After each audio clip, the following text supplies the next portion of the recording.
There are spirits in the invisible realm. There are spirits hovering about in the spirit realm.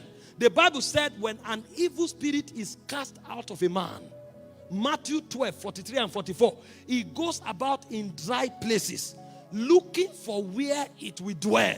If it doesn't find any, it returns. That means there are desolated places in the spirit where spirits hover. That's why a lady asked me when I was teaching on Tuesday, he said since she came to a new environment where she's living, predominated by the sons of the bondwoman, it became difficult for her to win souls. And I told her, if you check, it has even become difficult for you to pray. The reason is because there are spirits in that atmosphere. And so when you enter a territory, the energy level is different. Make no mistakes about it. When spirits dominate a sphere, they put their energy there. It's not everywhere that is possessed by spirits. Some realms are possessed by the energy of spirits. When Jesus came to Peter's mother-in-law, he didn't cast out the demon. The Bible said he rebuked fever.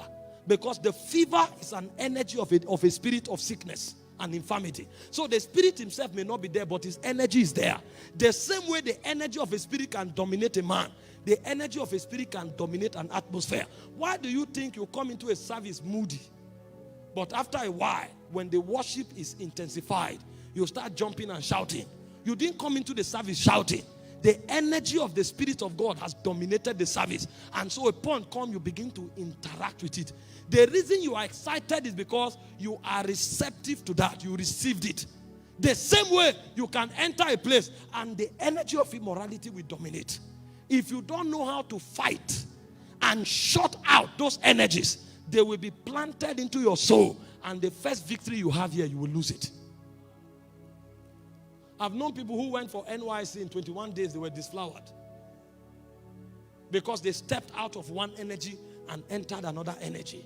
I've known people who went into a business and in the first 1 month they became liars. Because they left one energy and entered another energy. There are spirits hovering in the spirit realm.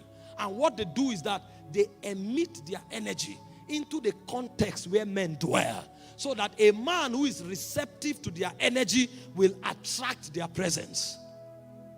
If you receive their energy, you invite them into your life. That's how these spirits work. And so in order to win the war over spirit cities, what you do is that you resist the energy constantly. When you come into a place and you discover people are immoral, you have to take a stand. If you don't know that this is warfare, you will be there saying, God will help us. You will not be helped.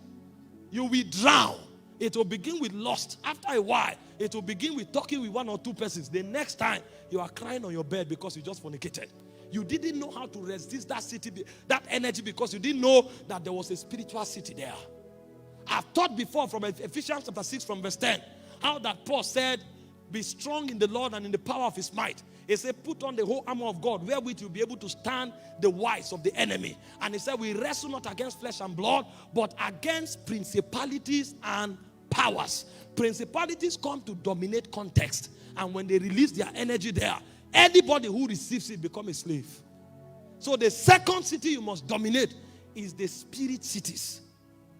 Most times, the physical environment we live derive their reality from the spirit city.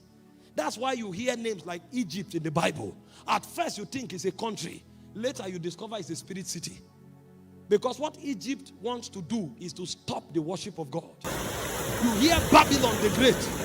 At first you thought it's a country. A point you now discover it's a city in the spirit. What Babylon intends to do is to bring mixture into your life. So that God is the energy, the temperature and the reality of God is compromised with the reality of other spirits. And a point comes, your pursuit becomes greatness. And you don't care whether you are right or wrong. The guy entered into ministry at first with passion for God and for souls. After 10 years in ministry, his goal becomes a cathedral and money. He doesn't know when he forgot about God. He forgot about soul. Babylon has attacked him. A point came, he began to mix fame with spiritual authority. A point comes, he begins to mix the anointing with psychology. A point comes, he begins to mix divine direction with human strategy. And a day will come, he no longer tells whether it is God leading him or his mind leading him. A point comes when, if God doesn't speak fast, he calls technocrats. And so Babylon has entered. Babylon brings mixture. And the reason he will do that is because his focus is no longer God. It's now about greatness.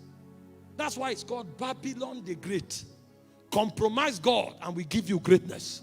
Compromise God, we give you influence. Compromise God, we give you honor. But it's a subtle city. If you don't know how to fight it, you are gone. A day comes, you forget about evangelism. You start doing music concert. And even the music concert is not censored by the Spirit. You know people love music. And so anything you do that gets people's attention is good.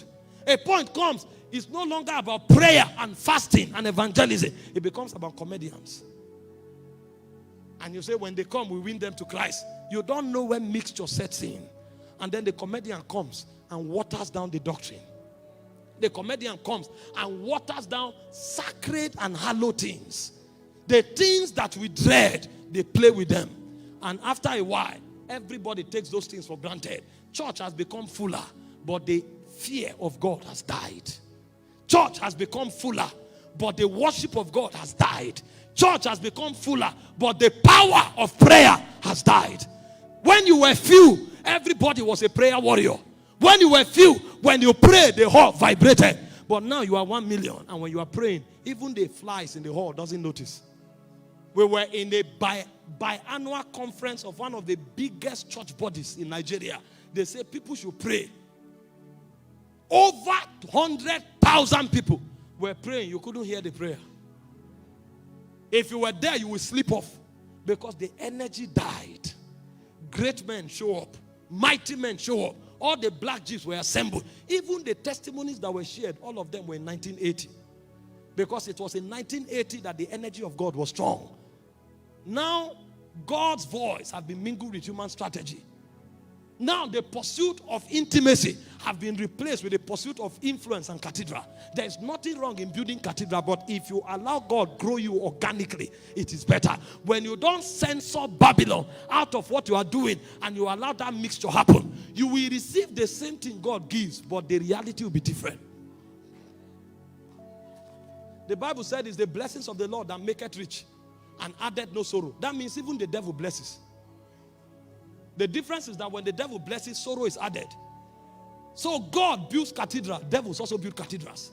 God gives fame, devil also gives fame. Did you not read about Jesus? When he returned with the power of the Spirit, the Bible said his fame went abroad. So God gives fame, but demons also give fame. If you allow Babylon, you will receive fame, but you will not know that you have lost God. We fight